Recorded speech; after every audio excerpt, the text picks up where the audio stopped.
So the Portland press conference happened. That was a scene. Um, so because of I look up local news now and then, Google keeps directing more and more local news to me. So there's a lot of the local papers. It's so interesting to see the way they're trying to frame lawmakers, leaders. They're rejecting Trump. How he's using the National Guard. He's so bad. What a bad guy. Reject him. So that's now the thing.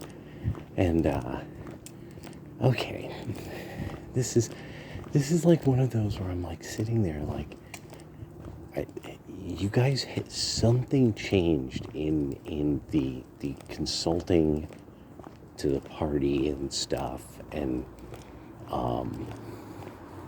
something's changed, because that was like, it's almost like every one of them looked like kind of mid-wit school teachers, maybe, a dean or something, that is like an assembly of deans.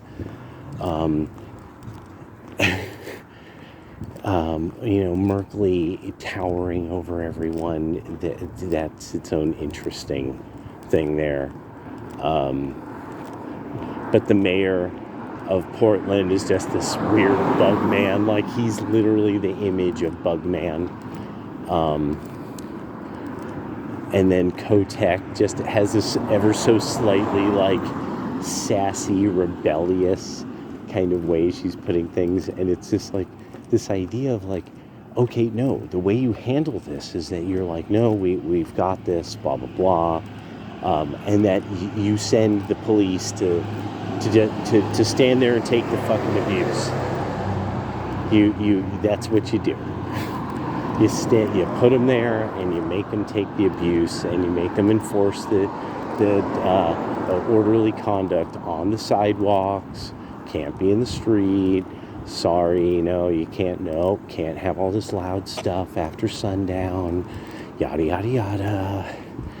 But no, you're not doing that. I bet you even have laws about the way people can protest with masks on, but who knows? That go back to like the Klan days, because Portland, if I remember correctly, did kind of have a problem like that. So it has history, so to speak.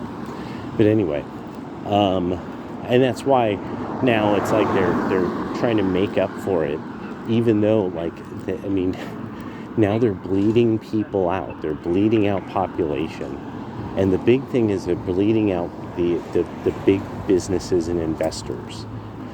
And the key reason is because you never know, the insurance firms never know, okay, so are they going to decide that your fucking business doesn't deserve to be defended from robbery and looting?